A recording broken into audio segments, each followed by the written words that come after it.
Alrighty, guys, it is time to dive in to the meat of the next episode of the Callisto Protocol Docuseries. So we have seen how our horror icons and creators of this game have implemented brutality in the horror genre. We've seen setting the tone when it comes to the atmosphere, when it comes to the tension. Also, we got a nice little bit of how music and sound effects really can bring the entire setting to life and really allow you to be able to immerse yourself into the world. So this episode is going to focus on humanity and helplessness, which there could be an idea behind what we may see these guys talk about. So let's dive into it, see what they're going to be talking about, break a few things down, and maybe get a little scared in the process if you know what I'm talking about. So here we go. The Callisto Protocol is mastering horror.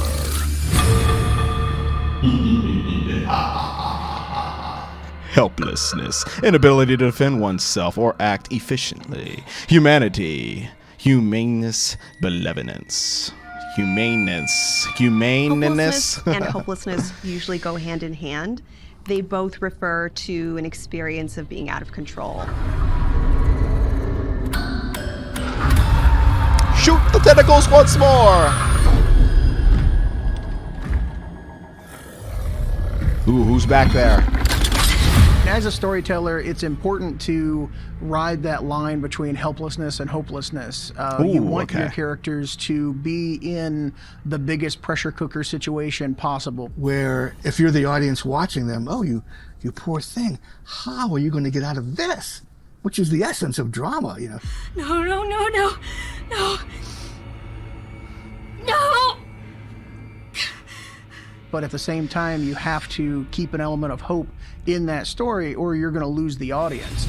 Yes, that's also what I think. You know, when we are in that world of the horror element, you know, when it comes to the game, when it comes to the movie that we may be watching, and you can have a tendency of really being connected to a character that wants to make it to the end, that wants to be able to make it past whatever it is that is challenging them, you know, when it comes to like the serial killer, when it comes to, you know, the entire area, you know, being taken over by some type of infection. We are attracted to the heroics of someone who is going to be willing to stick it out to the end. You know, sometimes you can get detached from characters that will have a tendency to kind of like give up, like, oh, you know, there ain't no reason for me to go on anymore. I'm hopeless. You know, I don't have any reason left to live. They may give up, they may run, they may be a coward, and then you fall off with that character, and it's like, you know what, if they die, I don't care if they die. But you want to really be connected to that one character that is really willing to be able to take those sacrifices and or be able to take on that heroic position to be able to come out on top and defeat the infection and or save the people from the terrifying situation that has taken them over. Yes, you can. We're almost there. I look at helplessness as a physical condition. Helplessness, I don't have enough ammo. I don't have the right weapon. I don't know what to do here. It really should be a situation where, based on sort of scarcity of resources, that you feel like, you know, only by the skin of your teeth are you getting through every single encounter. But it is limited. There's a sense that this is just the situation for now, and maybe there are ways that we could get out of the situation. You need to have even that little bit of spark of fight left in you, no matter how dire things have become. Once you become hopeless, to me that sort of means like giving in. Hopelessness is very long-term. It is future-oriented. Hopelessness is despair. It's an emotion. And the best thing in a horror game is like, I have hope. And then you dash it, right? You just smash that hope. Callisto is not conducive to hope. Let me like add on to that. So, you know, when you really are in the game, say you're like in the meat of the game, you get to like a certain section and you're low on health, you have scarce resources, you don't know how to make it past. Like the next enemy is just waiting for you around the corner, and you're just sitting there contemplating, what exactly am I going to do in order to get past this part? You sit there, you think about it for a little bit, you come up with a few ideas, you go in, you might fail, and then you're right back to where you were before. I can't tell you how many times that sort of thing has happened to me. Resident Evil 0, Resident Evil 4, definitely Outlast. I had some times in Outlast where I kind of had to just walk away from the game because it got to the point where you had that true feeling of hopelessness because you weren't really sure how to proceed. You didn't really feel like you had a direction. And again, you know, even with a game like Outlast, you don't really have an ability to be able to fight back. It's more just run, record, and hide.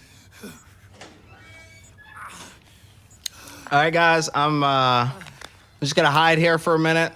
I'm gonna just get up and take a breather after just what happened. So just give me a moment. I will be right back. And that was the true challenge of that game. But definitely a game like Resident Evil with limited saves, limited resources. You really have to pick and choose how you're going to fight your battles. And it really makes you think on your feet of how to proceed strategically. That place is pretty hopeless. And if you're able to escape off Callisto, where are you escaping to? What? Space? Space wants to kill you more than anything. So it's a very fine line to make sure that you're keeping your characters as helpless as possible without falling into hopelessness. And you know, that's what really gives you that challenge in the game. It's like you have the hope, but you may not have everything you need, but maybe hope is all that you need in order to really just get to the next phase. Really build up that confidence to be able to say, hey, you know what? We made it past this one. I didn't think I was going to make it past this one. And here we are standing in the next chapter, ready, waiting for the next challenge, waiting for the next monster to come out and do what they do best. Jacob.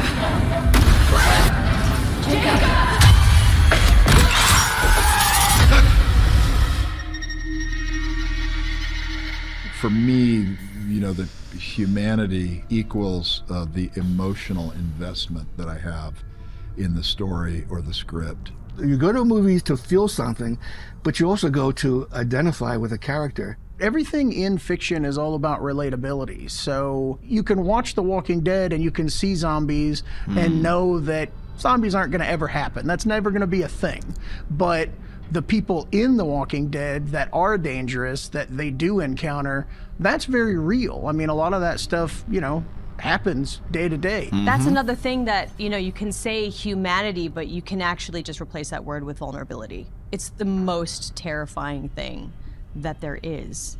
All of the characters within this game have something that you can relate to. They have a sense of humanity, and so you can actually care about them. You want to survive, and that's what drives you forward in the game, and that's what hurts you when the brutal things happen, or when you run out of resources and you get that anxiety and that fear. One of the things I think is right, and something I want to add on to that is, you know, when we're talking about how a situation when there is like an apocalypse, you know, in a movie, in a video game, we've seen this where humanity needs to be able to stick together. You know, we need to be able to go on in order to ensure our survival. And we have so many moments where we have seen humans turn on one another because of selfishness, because of, you know, I feel like I have the right to live, you know, beyond this person. What have they done in their life? And sometimes that's like the harsh reality that, you know, if there were to come a time where, you know, maybe things in our society could have a tendency to tip in the ways of, say, you know, humanity has used up all of its resources, or there's a cataclysmic event that's going to happen and so many humans are only eligible to be saved, you're going to have that breakdown of trust. You're going to have that breakdown of people not willing to want to work together because they're so dependent on saving themselves. And that's the scary thing, because you would want people to stick together. That's how we are able to make it through situations like this. And we want to have hope so that there is a possibility that we can be able to stick together, work together, and make it through into the world challenges and whatnot. Interesting is how the main character starts to lose a little humanity as he has to progress, right? Like as he has to do things that he wouldn't normally consider himself doing. And as a player, you're playing this person not realizing, wow, look at the horrible stuff I'm going to have to do to survive. Right. So just real quick, I want to add on to that. I think that's really good is how, you know, you have a character that may not be, you know, they may not be a violent person, and they may be a peaceful character. They may, they may have had a family, and this can be a very hard situation for them where you have to see them turn into something that they, in themselves, they may not feel they are comfortable being able to do. A game like, again, like I said, just in my experience, a game like Far Cry 3, for example, where I think the main character you're playing as is Jason. He's just a teenager with his friends, and they go to an island, and they're just having, a good time or whatever. And there comes a moment where he has to choose between whether or not he's going to live or whether he's going to die. And he has to take it upon himself to ensure his own survival. So he has to do what he thought he probably never would do, which is kill another human. And, once you realize that this is my way to be able to survive, this is my way to be able to go on, this is what I need to do in order to keep going, then you have to become what you may not thought you would ever become, which is in this case, you have to kill to survive.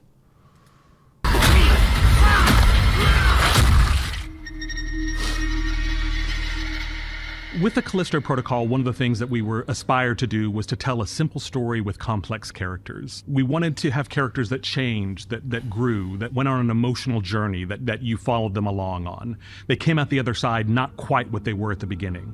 That's what people are going to relate with, I think, the most. They're going to be more invested in the characters, and they're going to want to turn that scary corner and fight for what's right because they're invested in these characters. A big part of it is having characters that you can empathize with, that you can connect with, that you can feel their humanity, that at their core there's a sense of sort of emotional realism built into the story. Most of the time on games, you don't know the entire plot. Every time we get to rehearsal, we go through every single page of what we're going to work on for the next few days. And Chris and Scott, they explain everything to us. Because we told the story in such, it was so disjointed. We'd shoot like the end of the game first, and then they were sort of writing it as they went. They'd realize, okay, this works. We need to fix this, or we need to, amp this part of it up more. So you're constantly sort of,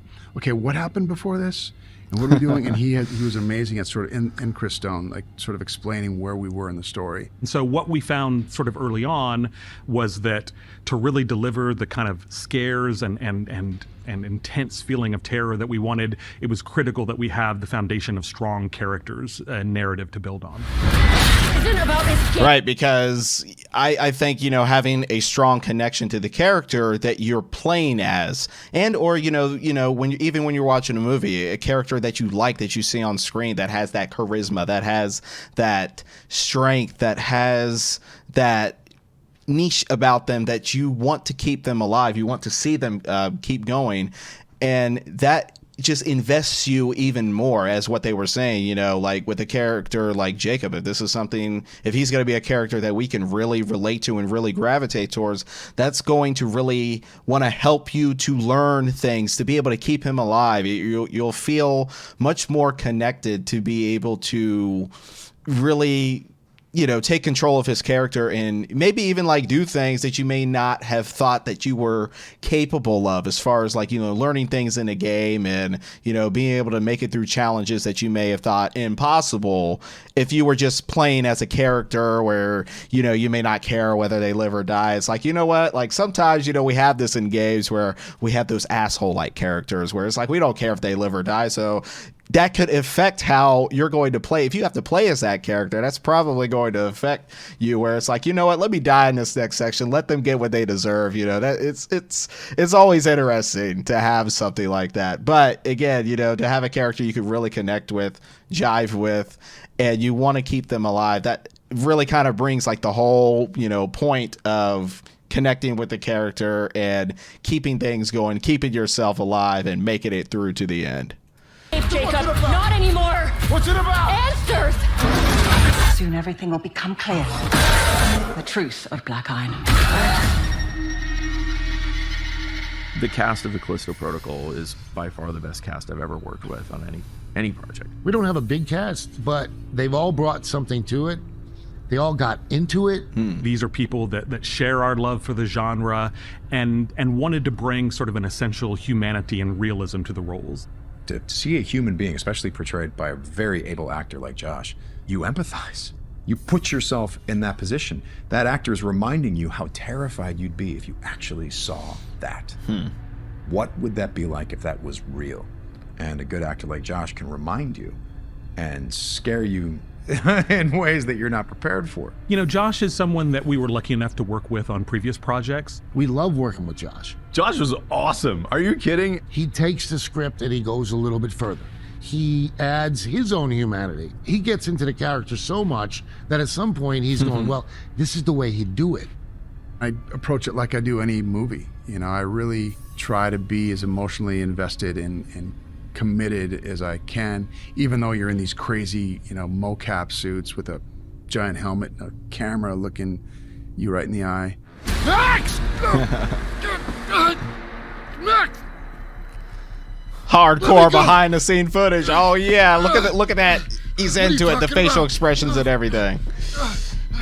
We see their the energy, because we capture everything at the same time on large mocap stages with cameras on the face. We get to see them. And I mean, think about how challenging that is. Even when we're talking about like the Marvel movies and even video games, with this mocap stuff. You really have to have like a sense of talent and training and inspiration and creativity, to be able to bring characters like this to life, especially in a setting where you are just, so you're surrounded by green screen, you're surrounded by, kind of studio like walls like this with cameras and lighting. And, that's such a great thing about filmmaking. And when you really bring it all together and you see how invested that these guys are into creating these relatable characters, to creating this story, creating these stories that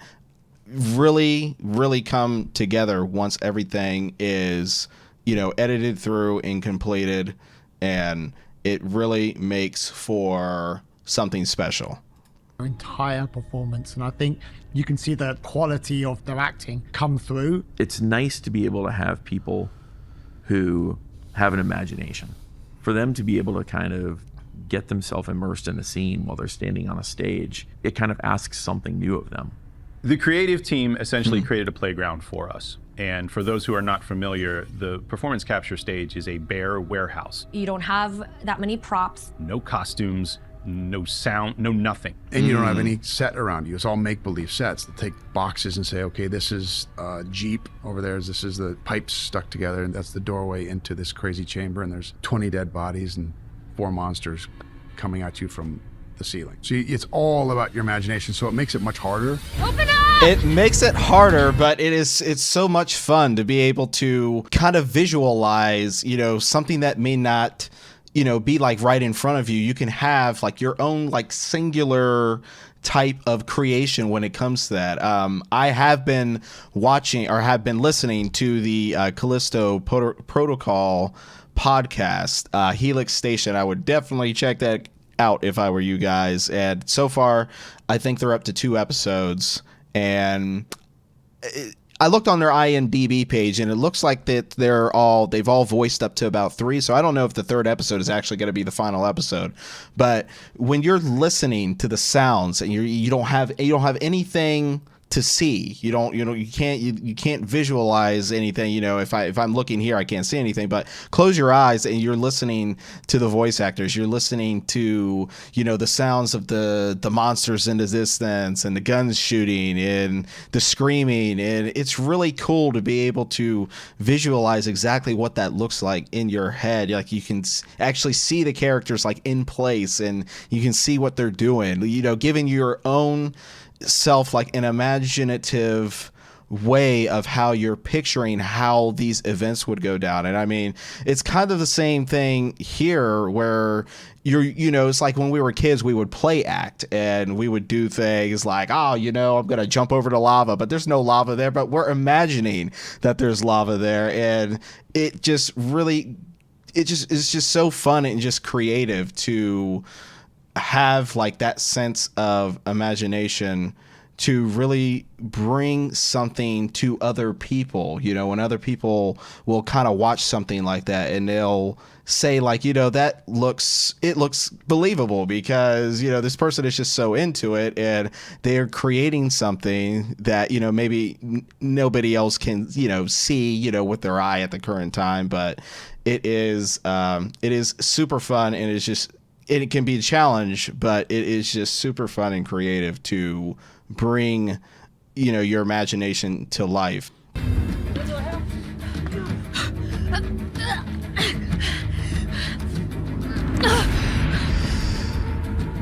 Whoa, you don't know what you're doing.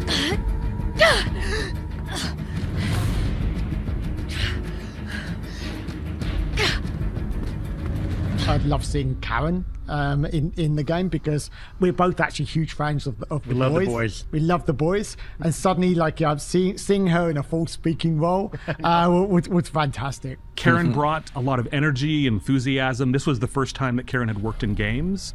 There's a learning curve that it takes, and she learned very quickly. I remember the first day on set, I was in my full body motion capture suit with the dots on my face and a huge camera right here on a helmet. And it was kind of this weird out of body experience where I had to sort of relearn how to walk and talk and work with my surroundings. That is so awesome. Very quick survey. All right. See Danny down there? There she is. Hop down.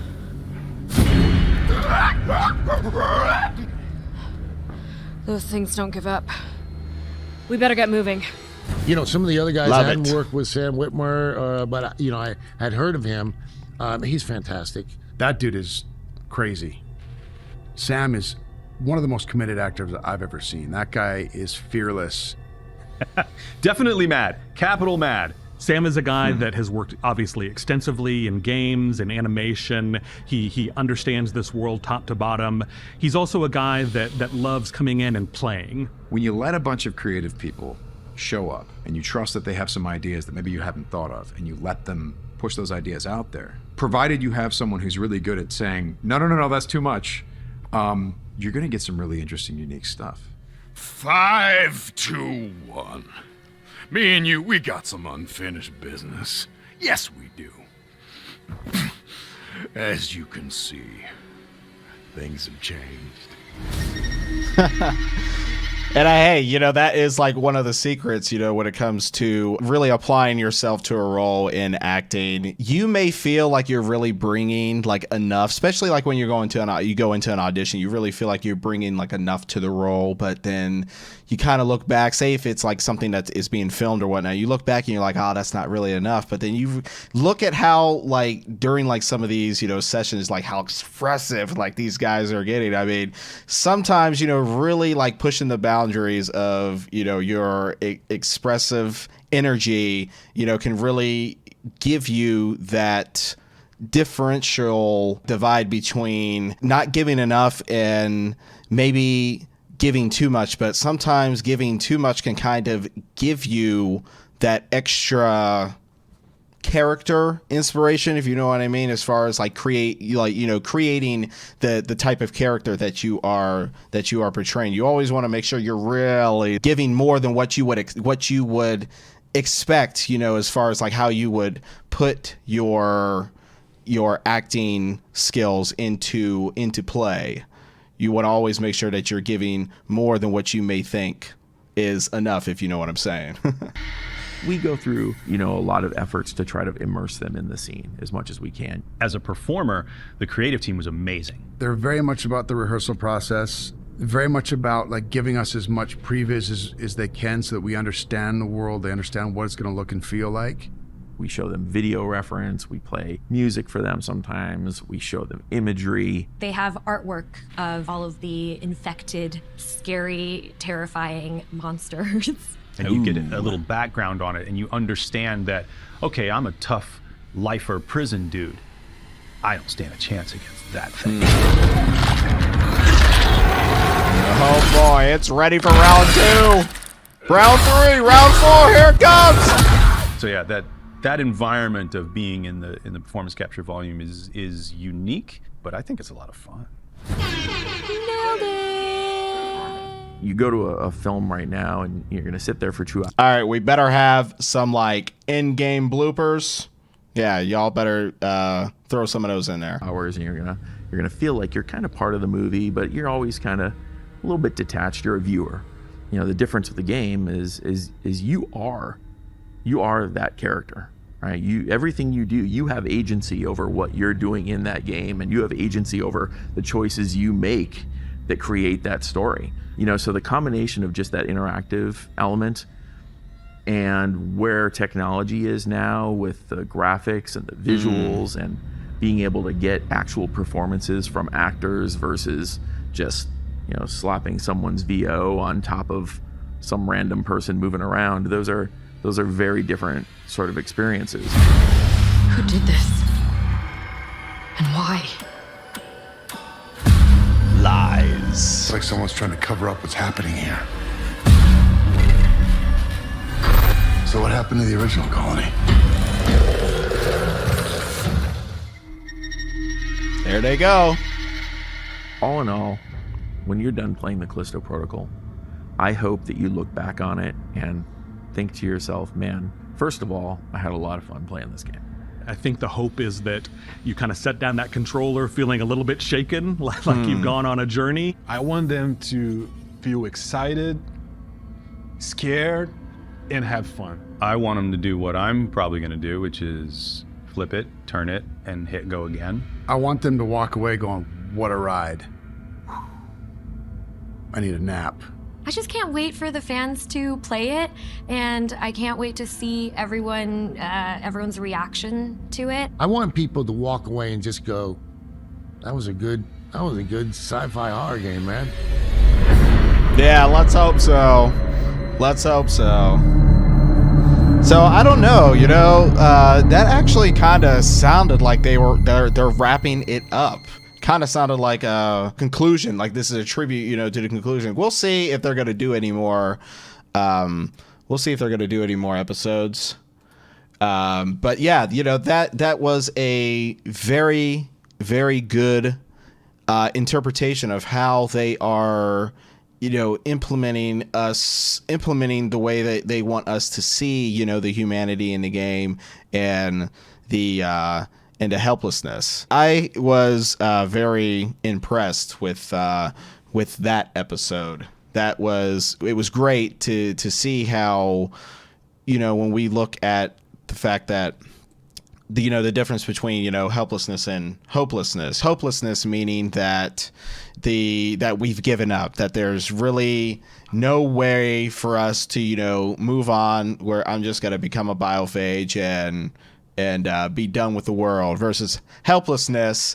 I still have my hope. I still have that drive to be able to make it to the next chapter, make it to like that next door that locks, and behind me I never have to go back and see that shit again. I could just like keep on going. And the implementation of humanity, being connected to the characters that we are playing as, being connected to the characters that we're interacting with, allowing us to want to feel for their story, want to really connect with what they're going through, and all of that can really shape how we are going to play this game, how this experience is going to shape us, even like I said, if we're going to go between this or a movie, you really get connected to the characters. It really can give you a good sense of how the experience is going to have an impact on you when it's all said and done. So great episode from these guys on this docuseries. Go ahead and check out the Helix Station podcast. It is really good. Both of the episodes are 30 minutes. I think they're going to be doing another episode, but I'm not 100% sure if it's going to go past 3. But episode 1 and 2, they were great. Episodes 1 through 3 of the docuseries, amazing, and the game is less than 1 month away. So I hope that you guys enjoyed my analysis and breakdown, as well as providing, some of my own experience into the horror genre stuff / this type of game, obviously, being very closely related and inspired by Dead Space. I am glad to give you my take on what I think about all this so far. So if you guys enjoyed this video, make sure to stay connected to the channel, because I shall be bringing some more Callisto information / any type of interesting updated news and whatnot before the game releases, and then the eventual playthrough ends up coming down.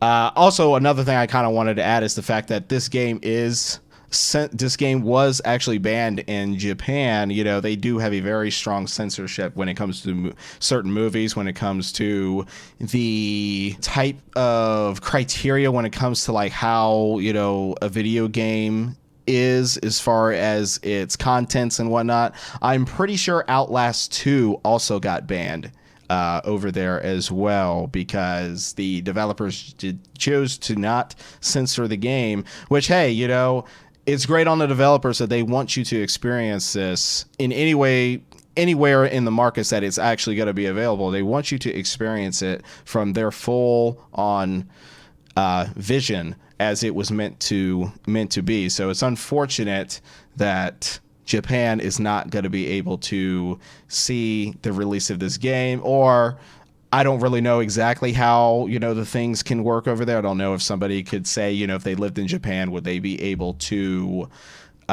get the game overseas, or, something along those lines. So if you guys also enjoyed the commentary on my end, and as well as, me picking apart my favorite parts of this episode, make sure to put a like on the video. It helps with the engagement, and just make sure to throw your comment down in the comments below if you want to talk anything Callisto related, anything horror related, as far as any horror games that you guys have played, in your experience. What are you looking forward to the most with Callisto Protocol? I think I am looking forward to, I would say number 1 would be the story. I'm really looking forward to the cinematic story, getting connected to these characters.